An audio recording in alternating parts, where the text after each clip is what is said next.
রবের ইসলামী কিংডমে যত ধর্মজীবী গুন্ডা মৌলবী রয়েছে এদের থেকে আল্লাহ তাআলার কাছে আশ্রয় চাচ্ছি। সম্মানিত দর্শকবৃন্দ, আপনাদের সকলকে জানাই আসসালামু আলাইকুম ওয়া রাহমাতুল্লাহ। প্রশ্ন করা হয়েছে কোরআনের নির্যাস কোন উস্তাদ শিক্ষা দিবেন,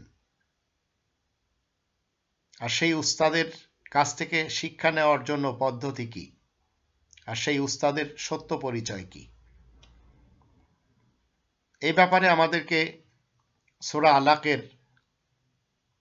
প্রথম 5টি আয়াত পড়তে হবে। 96 নম্বর সূরা আল আলাক। বিসমিল্লাহির রহমানির রহিম। বিশেষ করুণাময় অশেষ দয়ালু আল্লাহ তাআলার নামের সাথে। ইকরা বিসমি রব্বিকাল্লাযী খলাক। তুমি পড়ো তোমার রবের নাম নিয়ে যিনি সৃষ্টি করেছেন। 2 নম্বর আয়াতে বলা হচ্ছে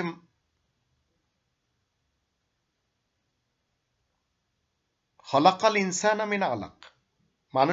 ইনসানকে তিনি জমাট রক্ত থেকে তৈরি করেছেন। ইকরা ওয়া রব্বুকাল আকরাম। তুমি পড়ো আসলে তোমার রবই যে সবার চাইতে বেশি দয়াবান। আল্লাযী আল্লামা বিল কলম। যিনি কলমের সাহায্যে শিক্ষা দিয়ে থাকেন। আল্লামাল ইনসানা মা লাম ইয়ালাম। মানুষকে শিক্ষা দেন যা সে কিছুই জানে না। তো আপনাকে আমাকে শিক্ষা দেওয়া হচ্ছে কি, পড়তে হবে রবের নামে। রবের নামে আপনি রবের গ্রন্থ পড়বেন, কোনো মানুষের লেখা গ্রন্থ পড়বেন না। তো রবের নামে যখন আপনি পড়া শুরু করবেন তখন রব আপনার উপরে দয়া করবেন।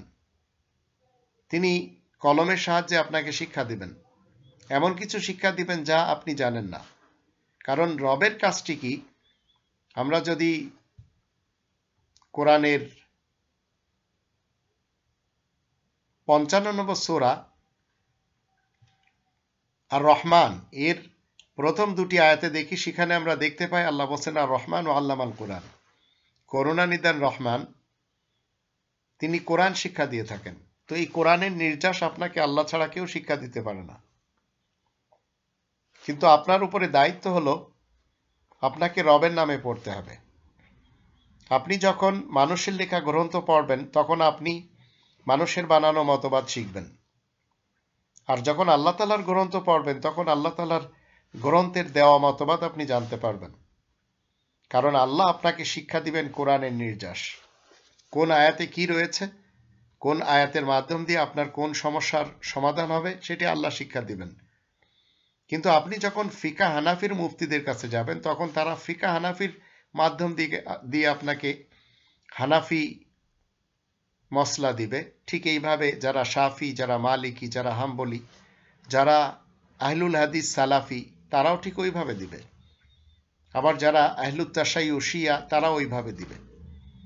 কিন্তু রবের ইসলামী কিংডমে আপনি আমি মুসলিম হিসেবে যখন কোনো ফতোয়া আল্লাহ তাআলার কাছে চাইব তখন তিনি আপনাকে কোরআন থেকে ফতোয়া দিবেন।